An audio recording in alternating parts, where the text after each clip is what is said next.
Boa noite a todos, em nome do Clube de Negociadores, que estamos promovendo esse evento junto à Comissão de Mediação da OAB da Bahia. A ideia é estar conversando um pouco sobre negociação e operadores de direito. E eu, em nome do presidente, o Francisco não pôde estar presente. Meu nome é Maria Aparecida, sou a coordenadora acadêmica do clube. Agradeço ao doutor Adriano, a doutora Rosane, a doutora Érica e a doutora Marcela. E passo a palavra à doutora Rosane, por favor. Obrigada, Maria Aparecida. Boa noite a todos. Sejam muito bem-vindos. É um grande prazer estar aqui essa noite, na presença das palestrantes, das ilustres palestrantes dessa noite. Gostaria de agradecer a oportunidade, de estar compondo essa mesa juntamente com a diretora acadêmica do Clube de Negociadores, doutora Maria Aparecida. Em nome, um abraço também, representando o Francisco Girardi, e gostaria de introduzir aqui o doutor Adriano Batista, que é coordenador, presidente das comissões da OAB Bahia, e que ele vai, em nome do nosso presidente da OAB, doutor Fabrício Castro, dar as boas-vindas a todos. A OAB Bahia fazendo essa parceria, com o Clube de Negociadores para falar aqui para os advogados, os operadores de direito nessa noite. Com a palavra, meu estimado presidente.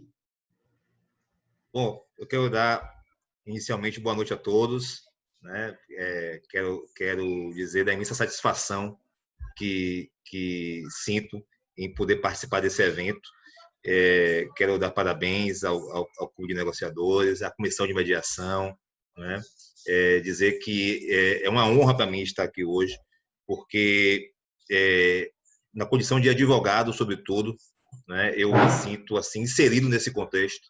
Eu sou advogado da área de família e acabei, Rosane, o atraso se deveu justamente ao fato de que passei a tarde toda negociando um acordo numa ação de família que estava praticamente impossível. Então, fiquei assim iluminado para participar desse evento, porque percebo a cada dia que passa a importância do trabalho que vocês desenvolvem. Hoje, com toda a deficiência do Poder Judiciário, onde quer que ele esteja, por qualquer razão que seja, ter pessoas, ter advogados, ter profissionais que se envolvem e que compram esse novo olhar, que vocês têm mostrado para nós, é muito importante. Eu vejo a cada dia que passa que, sem sombra de dúvida, a solução dos conflitos passa hoje, mais do que nunca, por mentes como as de vocês. Pessoas que são preparadas, vocacionadas e que têm a sua formação voltada para a negociação, para a mediação.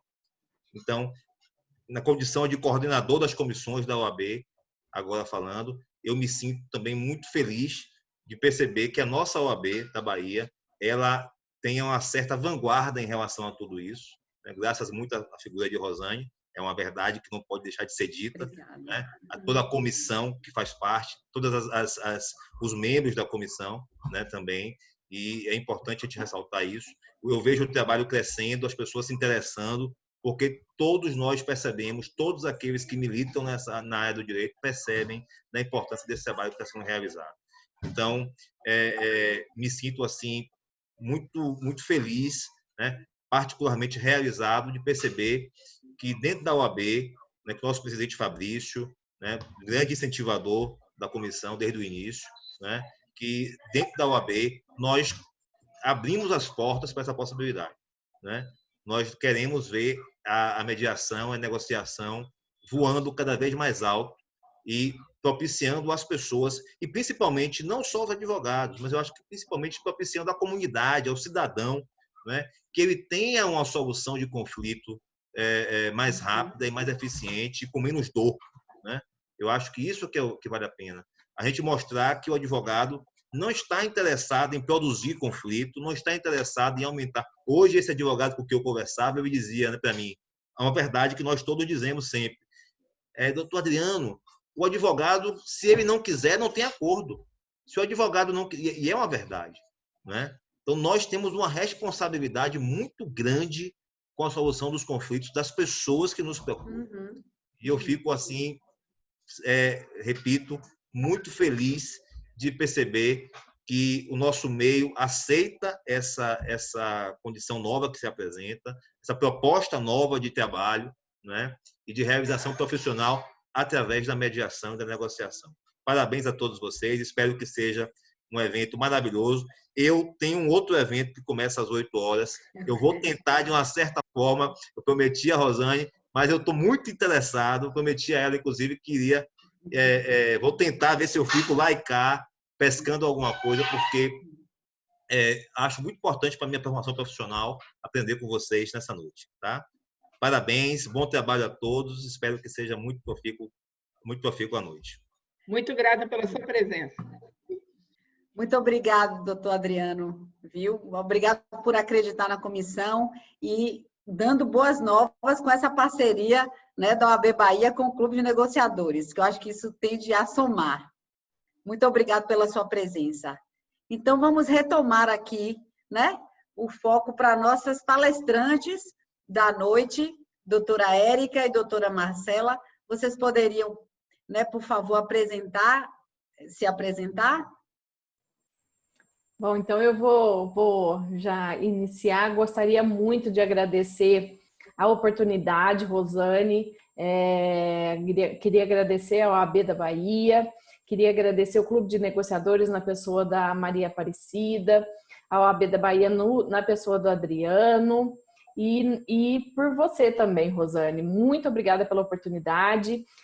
Bom, meu nome é Érica, eu sou advogada e atuo aqui em Ribeirão Preto, estado de São Paulo, interior do estado de São Paulo. Hoje sou diretora da Ativo Assessoria Jurídica e Recuperação de Crédito, trabalho com negociações de dívidas junto a empresas, desenvolvo essa atividade há aproximadamente 13 anos e venho vendo o crescimento da necessidade das habilidades de negociação no meu atuar. Então, eu vejo como de suma importância os temas que vão ser tratados aqui nesse evento. Então, mais uma vez, parabéns pelo evento, pela temática, acho de fundamental relevância. Muito obrigada aos participantes que estão aqui com a gente e uma boa noite a todos. Obrigada. Doutora Marcela. Olá, boa noite a todos. Gostaria de agradecer o convite do Clube de Negociadores, na pessoa da Maria Aparecida, diretora técnica, e também da OAB Bahia, na pessoa do doutor Adriano. Além da nossa companheira, doutora Rosane, que muito bem representa a comissão de mediação da OAB Bahia.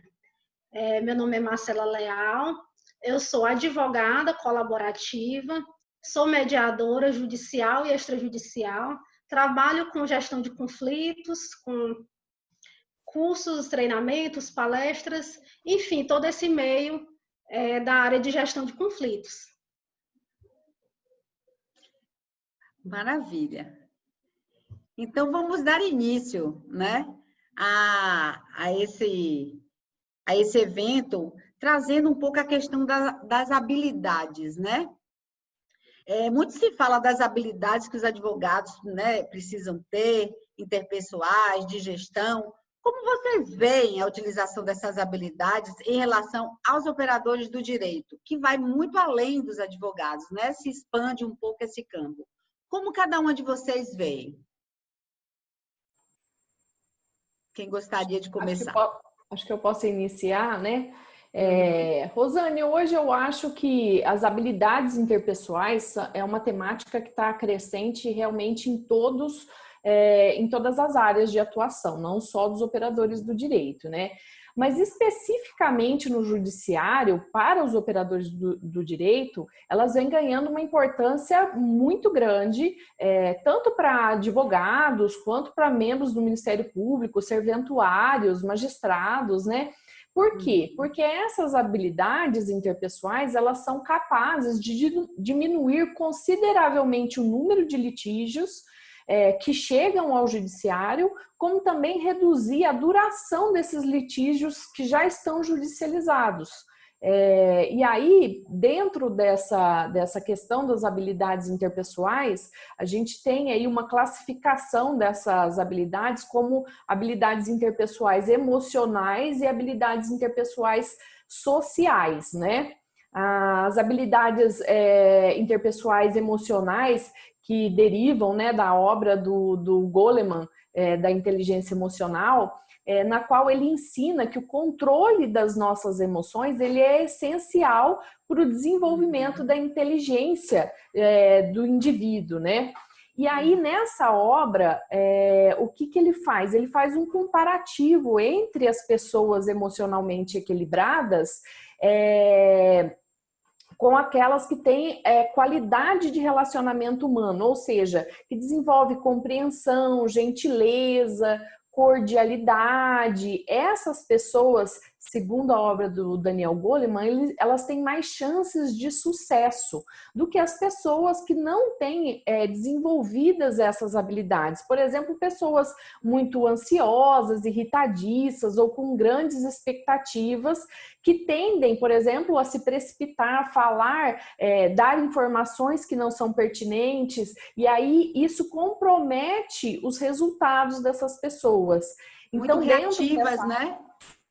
Muito reativas. Muito reativas, muito combativas, muito competitivas, né? Isso tudo traz poucas chances de sucesso, não só nas negociações, mas no seu convívio, né? No seu dia a dia, né?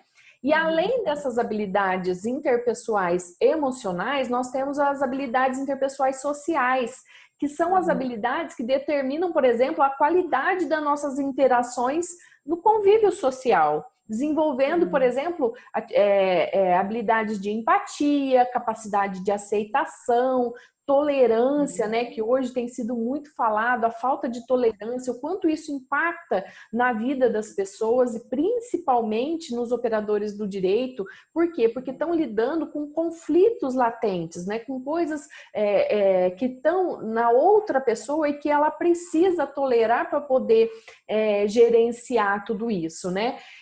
Trabalho em equipe, liderança, liderança colaborativa. Então, tudo isso são habilidades interpessoais sociais que também impactam muito dentro dos operadores do direito, da atuação jurídica, né? E trazendo para a área de negociação, essas habilidades, para a gente se tornar um bom negociador e para a gente desenvolver essas habilidades dentro da negociação, a gente traz técnicas, habilidades técnicas para a gente desenvolver essas habilidades interpessoais, classificadas como, por exemplo, assertividade, linguagem colaborativa, a capacidade de fazer questionamentos assertivos, capacidade de saber perguntar aquilo que você quer obter como informação ou como resposta, escuta ativa ou audição ativa, né? Todas essas são habilidades interpessoais que têm muita íntima ligação com o desenvolvimento do atuar jurídico, né, dos operadores do direito no seu dia a dia. Então, eu entendo que é intimamente ligada a essas habilidades interpessoais e o atuar jurídico. Doutora Marcela, gostaria de complementar? Sim, Rosane. A doutora Érica muito bem colocou essa questão dessas habilidades interpessoais. E aí eu gostaria de destacar que no ano passado, o Fórum Econômico Mundial, ele elencou algumas competências e habilidades desejáveis para os profissionais no ano de 2020. E essas competências e habilidades dizem respeito aos profissionais de uma forma geral, inclusive para os profissionais da área do direito. Dentre essas competências, nós temos a resolução de problemas complexos, o pensamento crítico, a criatividade, como a doutora Érica colocou, a colaboração, a empatia a inteligência emocional e a negociação, dentre outras. E hoje a gente percebe que cada vez mais esses profissionais eles precisam desenvolver essas competências. Fazendo um reflexo, a gente pode observar que o nosso mundo hoje é um mundo muito volátil. As transformações elas ocorrem a cada instante de uma forma tão rápida e dentro de um pequeno espaço de tempo que a gente nem vai se dando conta.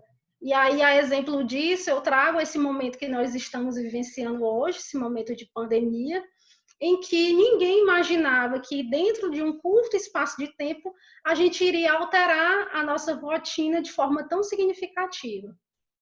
E aí, nessa perspectiva desse mundo volátil e desse mundo de incerteza, é que o advogado, o operador do direito, o juiz, o membro do Ministério Público, aquela pessoa que trabalha no cartório, no PROCON, ela precisa estar preparada para essas mudanças, para esses momentos de incerteza.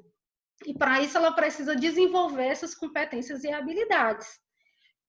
Outro ponto também importante que eu coloco é que até um certo tempo nós vivenciávamos a quarta revolução industrial, que tratava da tecnologia. Então a tecnologia era algo muito caro, muito importante. Não que não seja hoje, mas hoje a gente pode observar que a tecnologia é como se fosse algo básico, que todo profissional tem que saber lidar com essa tecnologia. E aí nós avançamos para uma quinta revolução industrial, que trata desse equilíbrio entre o homem e a tecnologia. Ou seja, essa quinta revolução, ela propõe a gente voltar a esse olhar humano, e aí casa muito bem com o nosso atuar da advocacia, com o nosso atuar da prática jurídica, porque a gente precisa conferir ao processo uma visão mais humanizada. Uma versão que acolhe essas partes. E nesse sentido, a mediação, ela se revela bastante vantajosa. Porque na mediação, nós temos a possibilidade de desenvolver essas competências, como a empatia, como a escuta ativa. Afinal, muitas vezes, aquelas partes que buscam um procedimento de mediação, muitas vezes elas só querem ser ouvidas, elas só querem ter os seus sentimentos acolhidos. E aí, na sessão de mediação, nós temos a possibilidade de fazer a validação desses sentimentos. Nós temos a possibilidade de fortalecer vínculos, o que é tão caro para nós, seres humanos, já que nós somos seres relacionais. E aí, nesse ponto, eu também destaco a questão dessa tecnologia, que, como eu falei, ela é básica, ela é uma premissa básica, porém, a tecnologia, ela em nenhum momento ela vai afastar o lado humano. Por quê? Você, como advogado, talvez tenha utilizado algum programa jurídico, você pode até confeccionar uma peça ali em uma fração de segundos, ou fazer uma pesquisa de jurisprudência. Mas o pensamento crítico, a criatividade, a empatia é peculiar ao ser humano. Então, nada vai nos afastar, por exemplo, da mediação que trabalha com esse ser humano. E também a gente coloca aqui que hoje nós temos um repensar do próprio ensino jurídico, porque até um certo tempo, esse ensino jurídico ele era muito focado naquele modelo de ganha-perde, naquela cultura de litígio de colocar tudo ao crivo do Poder Judiciário. Hoje a gente já vai transitando para um novo momento, que é o modelo de sistema multiportas, em que nós temos as várias possibilidades de resolver esses conflitos de uma forma mais adequada e sempre de uma forma que acolha de fato aquelas partes. E aí, quando eu tenho um profissional na área do direito que trabalha como esse gestor adequado de conflitos, ele vai ter uma maior sensibilidade, ele vai ter empatia, ele vai desenvolver todas essas competências que a doutora Érica colocou, escutativa, e ele vai poder dar àquele jurisdicionado o que ele realmente espera. Porque hoje a população, ela quer efetividade. E muitas vezes, quando se busca o Poder Judiciário, nós não temos essa efetividade esperada. E essa mudança de paradigma, ela não se deu só em relação aos advogados. E aí eu cito o exemplo do Ministério Público. Se a gente analisar o papel do Ministério Público, o próprio perfil, a gente observa que o Ministério Público ele tinha um perfil altamente demandista, ajuizador de ações, e hoje o Ministério Público ele já vem cada vez mais utilizando as soluções extrajudiciais, como, por exemplo, o inquérito civil, as recomendações que são expedidas pelo Ministério Público, a própria audiência pública, em que o promotor, o membro do Ministério Público, ele tem essa possibilidade de estreitar o laço com aquela comunidade, para saber quais são os interesses de fato daquela comunidade. E também temos os termos de ajuste de conduta, quando o Ministério Público ele compõe, e aí ele faz uma verdadeira negociação com aquela pessoa que causou o dano ou a lesão. Exatamente, né? E você falando em efetividade, a gente fala muito, né? Efetividade com afetividade, né? Que traz toda essa questão da humanização do direito, né? Que é tão fundamental. Excelente essa complementação de vocês. Mas eu queria trazer um aspecto também que eu acho que causa muita confusão. Existe muitas pessoas que não sabem definir mediação e negociação, né? Porque são métodos que muitas vezes se confundem. Então, de que forma vocês poderiam nos trazer essas, né, semelhanças e diferenças dos métodos? Doutora Érica.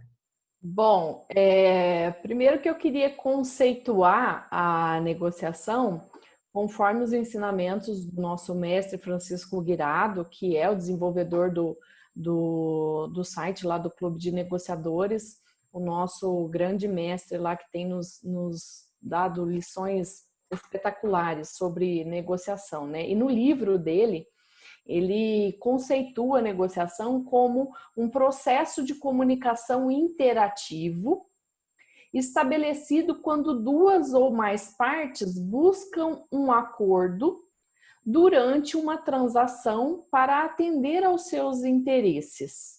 Ou seja, é algo muito cotidiano, ou seja, a negociação a gente faz ela, a gente desenvolve uma negociação diuturnamente, no nosso dia a dia.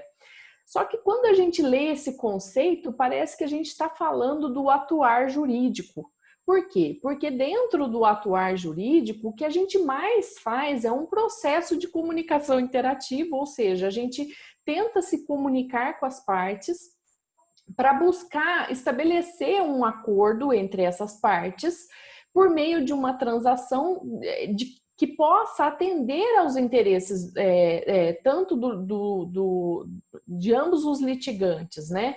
Então, quando a gente lê o conceito de negociação, a gente quase que automaticamente já traz para o atuar jurídico. E eu acho isso muito importante da gente falar, né, da gente expressar isso, porque quando a gente lê o conceito de negociação, a gente consegue entender que, na verdade, qualquer litígio nasce de interesses que foram violados, né? De interesses que foram quebrados. E quando a gente fala de trazer para a composição, de trazer para um acordo, não há como fazer isso se não for por intermédio da negociação. Então, como já dito, a negociação ela está intimamente ligada ao dia a dia dos negociadores, mas além disso, ela ganha um aspecto muito forte quando a gente vai falar, por exemplo, sobre questões como prevenção, questões como mitigação de conflitos. Então, a negociação ela ganha um papel de protagonista quando a gente traz essa negociação antes da judicialização. E aí isso entra também no aspecto da mediação, mas também no atuar que não envolva a mediação. Você com o seu cliente, quando ele entra no seu escritório, você vai desenvolver uma negociação com ele. Quando você ouve qual é o interesse do seu cliente, você automaticamente já busca soluções para atender aos interesses do seu cliente. E isso é desenvolver a negociação ou desenvolver o pensamento voltado para a negociação. Então, a negociação, ela tem dentro do seu conceito uma amplitude que pode envolver o pré, o durante o litígio e o pós-litígio. A gente tem que entender a negociação como algo que está sendo desenvolvido tanto no pré-litígio, ou seja, quando o cliente entra dentro do seu escritório, que você vai negociar com ele, você está negociando com o seu cliente, aí ele te menciona qual é o problema dele, você vai desenvolver uma outra negociação. E além disso, muitas vezes, quando a lide já se desenvolveu, já está judicializada, dentro do processo jurídico, você também vai desenvolver negociações nesse atuar. Então, o conceito de negociação ele é muito amplo, ele tem aplicabilidade em qualquer área de nossa vida, mas mais ele toma um papel protagonista quando nós falamos de prevenção, de compliance, de técnicas que possam ser desenvolvidas dentro daquelas habilidades que a gente já mencionou, para a gente poder entender melhor quais as situações, quais são os interesses da outra parte, para que a gente possa trazer isso para o nosso atuar. Então, eu vejo o conceito de negociação quase que intimamente ligado ao conceito de mediação. E eu acho que ele se diferencia quando nós estamos desenvolvendo essa negociação voltada ao interesse do nosso cliente ou do interesse propriamente dito do que está sendo negociado, sem que a gente possa envolver a outra parte, porque na negociação nem sempre nós temos condições de envolver a outra parte como a mediação propõe. Então, eu acho que seria essa a grande diferenciação de conceito. E aí já chamo a doutora Marcela para ver se ela concorda com esse meu posicionamento e qual seria aí a conceituação da mediação e a diferenciação com os conceitos de negociação. Doutora Marcela, traga aí a visão, né, no viés da mediação. Perfeito, doutora. Na negociação tem-se essa relação mais direta, ou muitas vezes pode ser assistida através de um advogado que vai fazer essa relação entre as partes. E nós temos a mediação.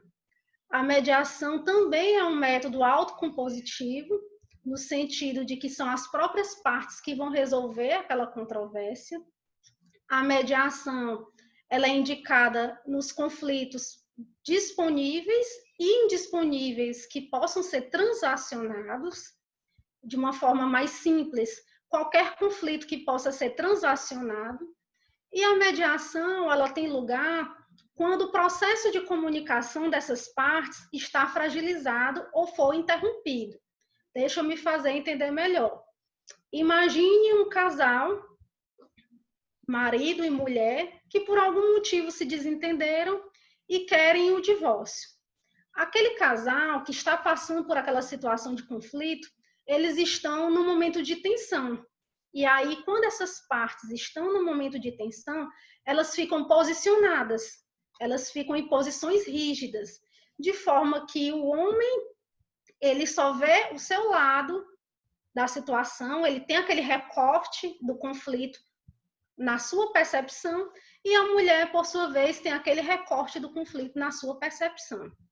Quando esse conflito ele vai aumentando a tensão, se dá a chamada escalada do conflito. E uma das consequências da escalada do conflito é o abandono do diálogo. Geralmente, essas partes, nessa situação de tensão, elas deixam de se falar. E aí vem os ataques, as ofensas, o conflito vai escalando. E a comunicação fica prejudicada, ou pela ausência dessa comunicação, ou por algum ruído externo, às vezes até um terceiro, que está interrompendo aquela situação daquele casal. Quando acontece isso, o ideal é ter o auxílio de uma terceira pessoa. e essa terceira pessoa vai ser o mediador.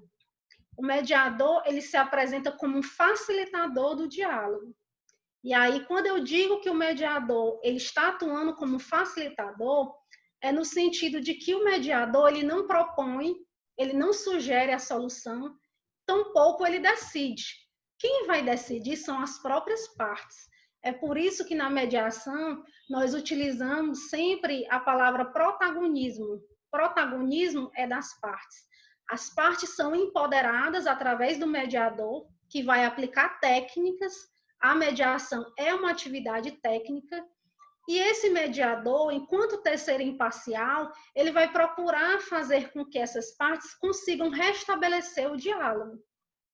E aí, nesse momento, o mediador tem a possibilidade de tratar várias questões, a validação de sentimentos, porque muitas vezes essas partes estão ressentidas, estão magoadas e elas desejam ser ouvidas, elas precisam saber que o outro está compreendendo aquela situação que está ali posta.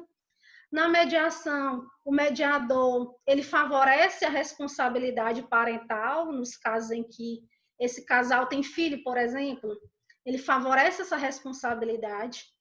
E aí, nesse ponto, é importante colocar que, enquanto no processo judicial tem aquela ideia de culpa, em que um está culpando o outro, na mediação, a gente propõe a assunção de responsabilidades. Cada parte ela vai procurar ver qual é a responsabilidade dela em relação àquele conflito.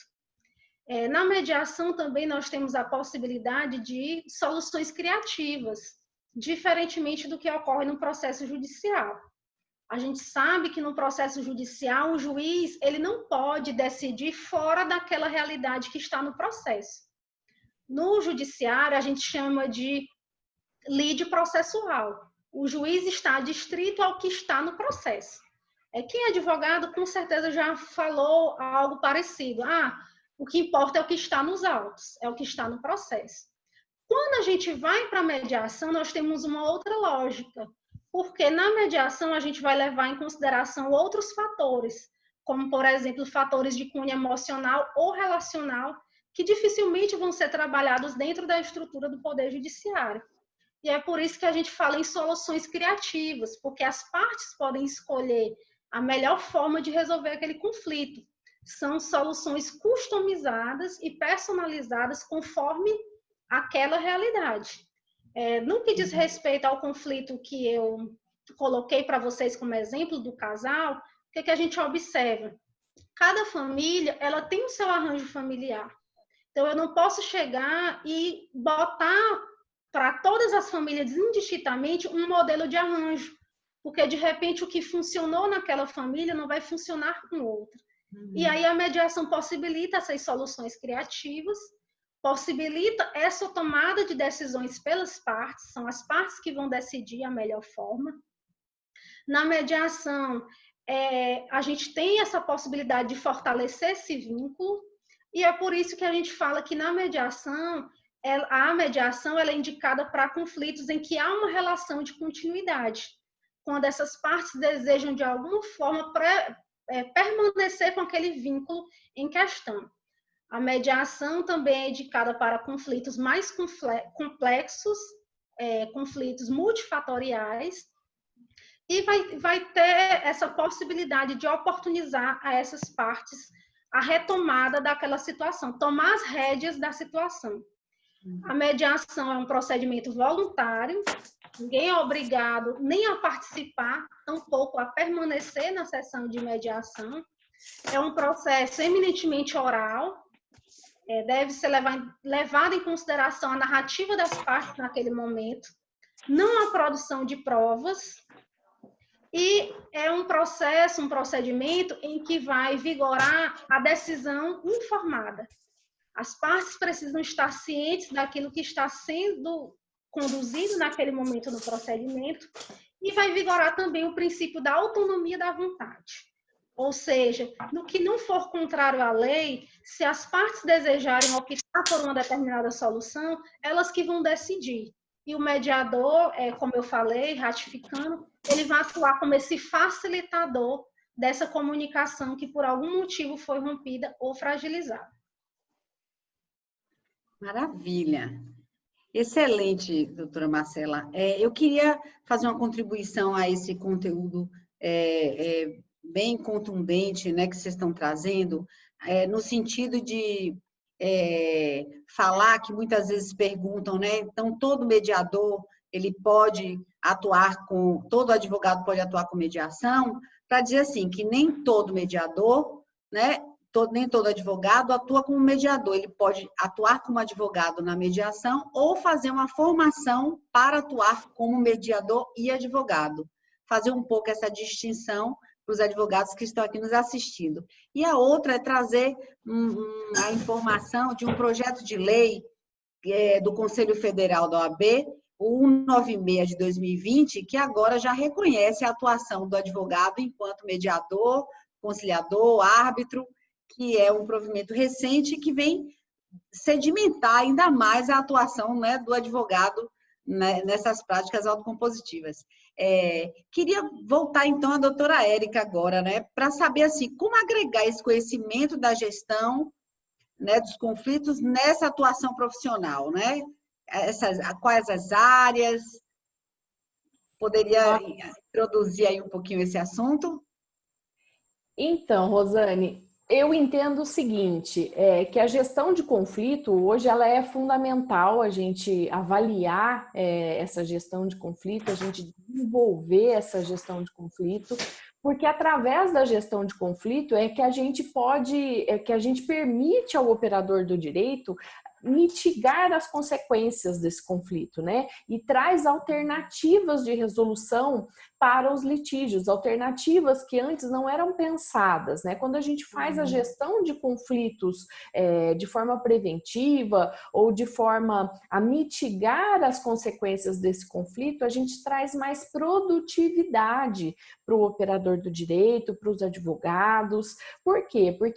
Porque o litígio, na verdade, se você for pensar objetivamente no litígio, durante o tramitar do litígio, ele traz dispêndios de tempo, de dinheiro, ele traz desgaste. Então, se você tiver uma gestão de conflitos, se você conseguir organizar essa gestão de conflitos dentro do seu escritório, por exemplo, ou dentro das repartições públicas, ou dentro do judiciário propriamente dito, você vai trazer maior produtividade para aquela área, né? Então, questões, como eu já havia dito, como desenvolvimento preventivo, né, de mitigação de conflitos, o compliance, o desenvolvimento das habilidades interpessoais, eu entendo que essas são as projeções futuras da negociação, né? O desenvolvimento das habilidades da negociação e o desenvolvimento da cultura colaborativa. Hoje fala-se muito no desenvolvimento da cultura colaborativa. E o que seria a cultura colaborativa? A cultura colaborativa, ela é um tema que tem ganhado relevância porque ela é conhecida como a gestão horizontal, que reduz, por exemplo, burocracia, flexibiliza a hierarquia, torna os indivíduos mais colaborativos e com um potencial de tomar decisões, de se responsabilizar por determinadas áreas. Então, a cultura colaborativa, ela vem sendo desenvolvida e ela vem ganhando relevância não só no meio empresarial, que é o que eu mais atuo, ela já é exponencialmente crescente, né? A gente vê esse crescimento dentro das corporações falando sobre a cultura colaborativa, mas no meio jurídico ela também tem ganhado relevância, porque a gente consegue verificar quais são as vantagens da cultura colaborativa, por exemplo, quando aplicada dentro de um escritório.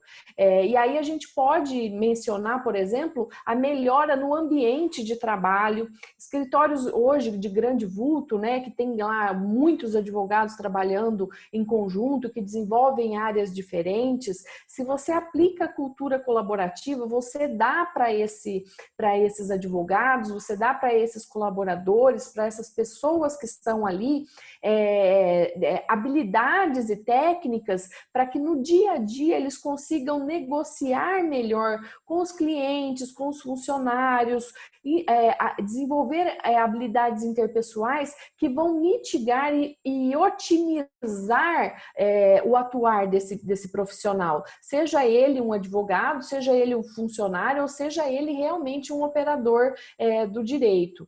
Além disso, nós temos o aumento da produtividade, né? Porque quando a gente fala da cultura colaborativa, a gente está falando aí em gestão de tempo, em gestão de operação, né? A operação dentro do escritório, ela fica mais otimizada, a gente fala de gestão de projetos, então tudo isso traz para dentro do escritório um aumento de produtividade, e isso está atrelado ao desenvolvimento dessas habilidades.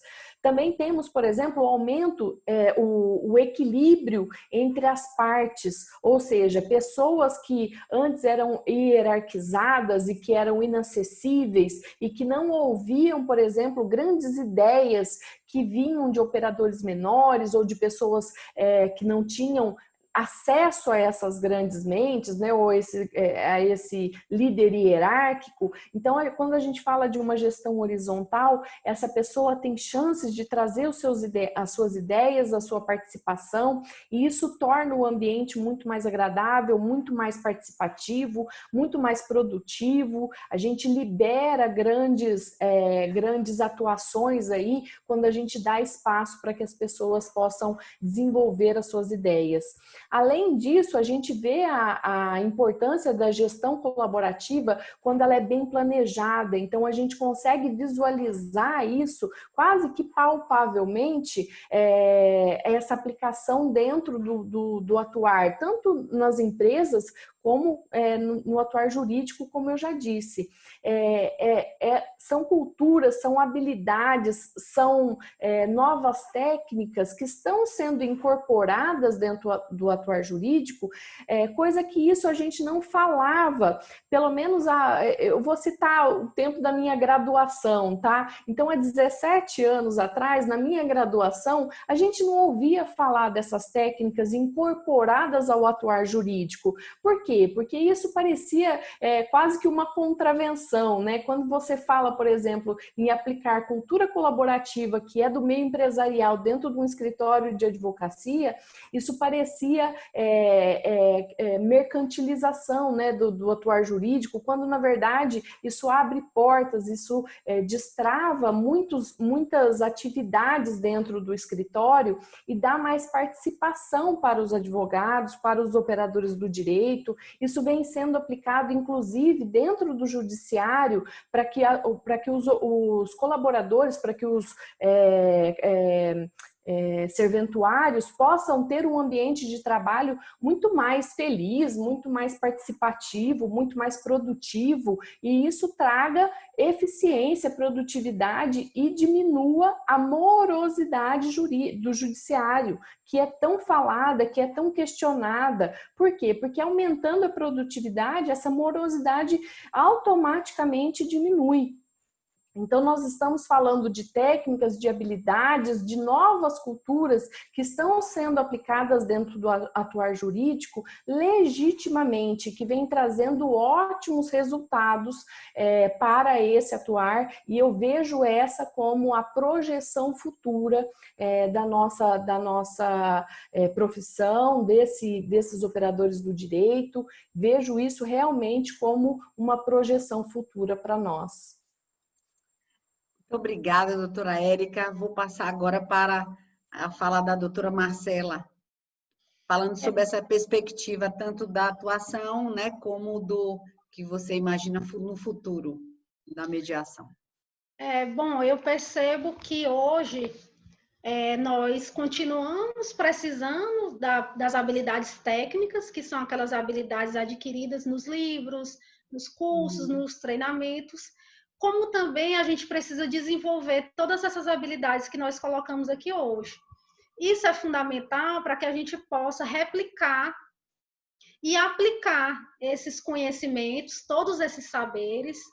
E o melhor de tudo, a gente precisa transformar todo esse conhecimento obtido em propósito, em valores. Se eu, enquanto profissional, seja advogada, seja mediadora, seja qualquer operador do direito, se eu transformo todo esse meu conhecimento obtido em valores e em propósito, eu passo a me destacar no meu local de atuação, no meu mistério profissional, e as pessoas vão ter o meu respeito. As pessoas vão ter respeito ao meu trabalho, à minha jornada, por conta dessa minha trajetória, desses saberes. Então, eu acho que a gente precisa agregar esses conhecimentos, a gente precisa trazer para o processo essa perspectiva mais humanizada de acolhimento, proporcionando essa visão sistêmica, essa visão panorâmica do conflito, para que naquele momento, aquele profissional, enquanto gestor de conflitos, ele vai deixar de ser um mero ajuizador de ações, ou ele vai deixar de ser um mero aplicador da lei, para poder possibilitar descobrir de fato quais são os interesses daquelas partes, quais são as necessidades, quais são as prioridades. E não vai ser eu, como profissional, que vou dizer qual é a prioridade. Quem vai dizer são as próprias partes. E aí a gente volta a falar daquela questão da efetividade. Porque o mero acesso à justiça, o acesso formal, ele não satisfaz os anseios da população. Para que haja, de fato, um acesso à justiça do ponto de vista material, eu preciso ter efetividade naquele processo. E toda essa efetividade perpassa pelo próprio ensino, pelo próprio atuar desses profissionais. E em relação à questão da perspectiva futura, eu vejo que eu sou mais audaciosa. Eu digo que já é um presente, já é uma realidade.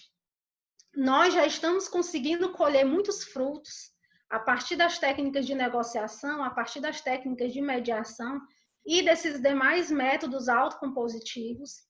E eu percebo que uma vertente que pode ser colocada em diante, que é uma projeção, é nas câmaras privadas. Eu acredito que a gente deve investir nessas câmaras privadas, que são essas instituições que vão fazer a gestão de conflitos, tanto da mediação como da arbitragem, porque primeiro vai possibilitar um maior acesso para essas pessoas que estão em situação de conflito. Segundo, como a doutora Érica bem colocou, quando a gente acessa o sistema de justiça por esses métodos autocompositivos, nós temos a possibilidade de ter um maior amparo emocional, nós temos a possibilidade de reduzir custos, não só financeiros, como também custos emocionais, e a questão mesmo da própria rapidez, da própria efetividade que eu coloquei. E outra forma também que a gente pode apostar são nos ODRs, que é a resolução de conflitos online. Hoje nós temos várias plataformas interativas que utilizam tanto técnicas de mediação como de negociação.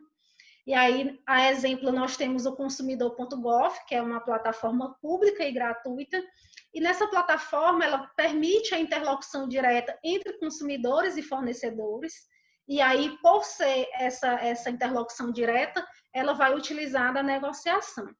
Além disso, nós temos outras plataformas online que utilizam a mediação. Nós temos a MOL, que é uma grande plataforma online, além de tantas outras, que eu não tenho como citar todas, mas hoje nós temos essa possibilidade de resolver nossos conflitos online e temos a possibilidade de aproximar pessoas que estão ali geograficamente distantes. E aí, como exemplo, eu dou aqui essa plataforma, que não é de mediação, mas aqui tem reunido pessoas de vários estados, inclusive de outros países, né? Nós temos um colega aí da Argentina nos prestigiando, e a tecnologia nos proporciona isso. E voltando ao que eu falei no início da nossa conversa, nós hoje temos uma dinâmica social muito grande, muitas transformações. A gente observou hoje o crescimento do e-commerce, principalmente agora nesse período de pandemia. Então, todos esses conflitos, todas essas transformações também têm gerado muitos conflitos. E esses conflitos, quando resolvidos através de plataformas online, eles dão essa resposta mais rápida e mais efetiva a essas pessoas que tanto anseiam pela justiça. Muito obrigada, doutora Marcela, né, pelo conteúdo, pelo brilhante conteúdo que você e a doutora Érica estão trazendo. A gente vai abrir agora para 10 minutinhos, antes da gente encerrar, para perguntas. E já temos uma aqui do Miguel. Ele antes pergunta... dela, Rosane, com licença, antes dela. Oi. Lá, a Cristina, ela fez um comentário. E ela, de certa forma, depois ela comentou aqui que ela se dirigiu muito à questão da Marcela. Ela elogiou a linguagem usada e ela ia observar que o mediador jamais poderá sugerir, ele apenas facilita a conversa entre as partes, diferentemente do negociador, o conciliador que poderá sugerir soluções para a resolução do conflito. Então, a Cristina Andreotti colocou essa diferenciação entre negociação e mediação, ok? E ela elogiou a Marcela pela linguagem usada e pelas ponderações. E aí a gente vai para a pergunta do Miguel, nosso colega lá da Argentina. Por favor, Rosane, você pode ler? Pois não, ele pergunta por que o Poder Judicial não se adaptou à cultura colaborativa própria do século XXI e segue aferrado ao modelo ganha-perde do processo judicial do século XX. Do século XIX, que ele fala aqui. Então, vamos lá, como fui eu que levantei aí a questão da cultura colaborativa, Miguel? Infelizmente, eu não sei falar espanhol, então vou ter que falar em português mesmo, espero que entenda. Mas vamos lá. O que eu vejo da cultura colaborativa? A cultura colaborativa ela já é difícil de ser aplicada no meio empresarial. Hoje eu lido com compliance jurídico e questões preventivas dentro das empresas e o que a gente vê é que você implementar uma cultura colaborativa dentro de uma empresa é muito difícil, já é muito difícil, por quê? Porque nós estamos falando da quebra hierárquica. Dentro da quebra hierárquica, nós estamos falando que questões de grande relevância, por exemplo, de diretoria, CEOs, isso tudo ele tem que ser reduzido ao horizontal, ao patamar único, onde as ideias vão ser desenvolvidas, onde todos terão voz para poder falar, para ter ideias, para relacionar os problemas da empresa. Isso nós estamos falando do meio empresarial.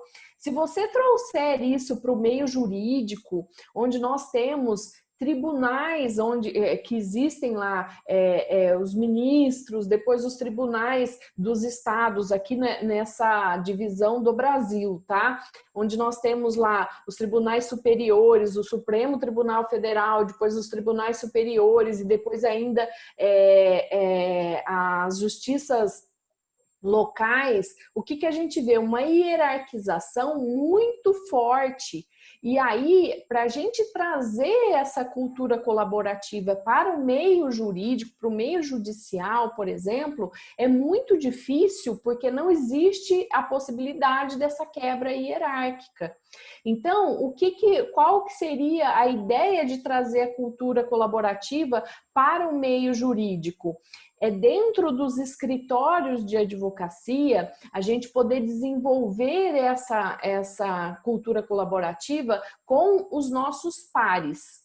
Dentro do Ministério Público, poder se desenvolver essa cultura colaborativa entre aqueles pares. Dentro do Judiciário, a gente desenvolver essa cultura colaborativa, por exemplo, entre os juízes, entre os serventuários. E isso traria já uma grande produtividade, traria um aumento da efetividade, traria benefícios que foram elencados aqui. Mas a gente quebrar totalmente realmente essa hierarquização e trazer uma cultura colaborativa que é aplicada, por exemplo, para empresas dentro do judiciário, seria inviável. O que é viável é aplicar a teoria da cultura colaborativa dentro de cada um desses órgãos, para que o desenvolvimento dessas atividades seja mais harmônico, seja mais produtivo, traga mais efetividade, traga mais produtividade, traga mais celeridade, que é algo que é muito buscado, né, no meio jurídico. Então, eu vejo que a cultura colaborativa, ela é sim possível de ser implementada, mas não com as características empresariais. Ela teria que ser adaptada ao meio jurídico para que ela trouxesse essa efetividade que promete no seu conceito, por exemplo. Me fiz clara? Conseguiu entender, Miguel?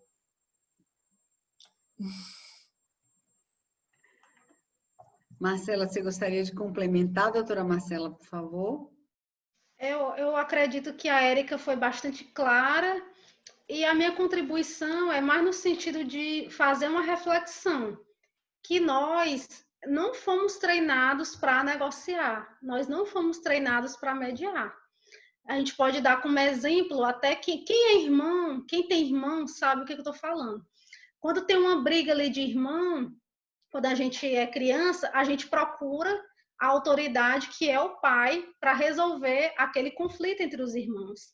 Se eu levo isso para a escola, eu tenho um conflito lá com meu coleguinha, eu procuro o professor, eu procuro o diretor, porque nós não fomos treinados para trabalhar essas habilidades de negociação e mediação.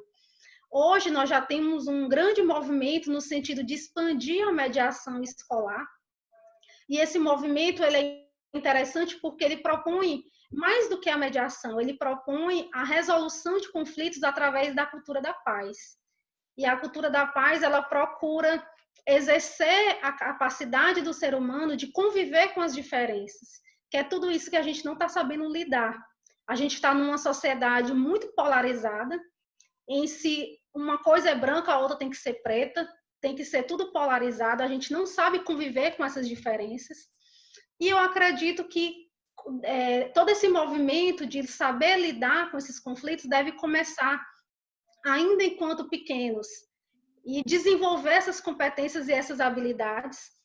E no que diz respeito ao Poder Judiciário, a gente sabe que a estrutura hoje é uma estrutura engessada, tem uma ritualística muito engessada para ser seguida, e isso dificulta, afasta o indivíduo, que muitas vezes tem até uma certa repelência ao Poder Judiciário por acreditar que lá não vai ter voz, que lá não vai ter vez. Então, eu acho que hoje, cada vez mais, as instituições, elas devem se aproximar mais, através de redes. Isso acontece muito com a mediação comunitária. Nós temos os pontos de apoio, que são as redes.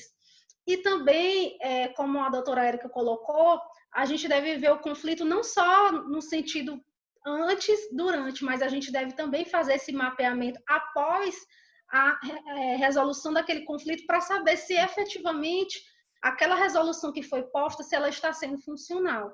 E a gente precisa doutora muito Marcela, trabalhar. Fico enormemente agradecida, né, com sua contribuição. Se a gente tem uma vontade de continuar, né, escutando vocês, né, e debatendo, e enfim, tendo mais perguntas, mas infelizmente nosso horário já passou muito rápido, a gente precisa estar encerrando. Gostaria que vocês, né, se despedissem do nosso público para a gente poder encerrar o evento. Doutora Érica, gostaria de encerrar? Eu gostaria muito de agradecer a oportunidade, agradecer ao Clube de Negociadores, à Comissão de Mediação lá da OAB Bahia, à OAB Bahia na pessoa do Adriano. Muito obrigada a todos pela presença, eu espero ter contribuído com as minhas falas nesse evento. Doutora Marcela? Muito obrigada a todos. Gostaria de agradecer novamente ao Clube de Negociadores por ter nos proporcionado essa experiência maravilhosa. Agradecer também ao OAB Piauí, OAB Bahia, na pessoa da doutora Rosane e do doutor Adriano, e também espero ter contribuído nessas reflexões e me coloco à disposição depois quem conseguir me localizar aí nas redes sociais para a gente continuar o papo, que foi muito gostoso. Obrigado. Doutora Maria Aparecida, gostaria de... Ok, nós é que agradecemos. Só é possível o Clube de Negociadores realizar esse tipo de evento na medida em que os seus ilustres membros colaboram com o seu conhecimento. Queremos agradecer à doutora Rosane, ao doutor Adriano, à OAB da Bahia, por ter aberto essa janela, a todos os presentes. Foi muito interessante ver essa discussão acontecer. Nós somos incentivadores da aprendizagem da negociação. Então, é muito importante abrir espaço para que as pessoas possam perceber que são negociadores, por natureza e por obrigação. A questão é aprender a saber fazer melhor, ok? Então, muito obrigada a todos os presentes e à OAB de Brasília. OAB da Bahia. Bahia. Piauí, Brasília, então é o país todo, até a Argentina, todos irmãos. Deve ter alguém querendo fazer no seu lugar. Estamos à disposição. Muito grata, Rosane. Muito grata mesmo pelo carinho. Gostaria de agradecer imensamente as nossas brilhantes palestrantes, né, a Maria Aparecida, a todos os presentes nessa noite. Quem tiver dúvidas, perguntas, podem nos procurar tanto na Comissão de Mediação da OAB Bahia, como lá no Clube de Negociadores. Em breve, lá no Clube, nós estaremos lançando um curso para operadores de direito, que vai ser imperdível. E também fica o convite aqui para quem quiser saber qual o seu perfil de mediador. Quem tiver curiosidade de saber, também vai lá no Clube e faz o teste para descobrir que perfil de negociador você tem. E basta se associar. Na verdade, basta se associar ao clube, ok? E fazer o teste. Está liberado para todo mundo. Exatamente. Então, agradeço a todos e, mais uma vez, a parceria com a OAB Bahia, sempre, né, incentivando as práticas da mediação e negociação. Uma boa noite a todos. Vamos encerrar por aqui. Fiquem com Deus. Até a próxima.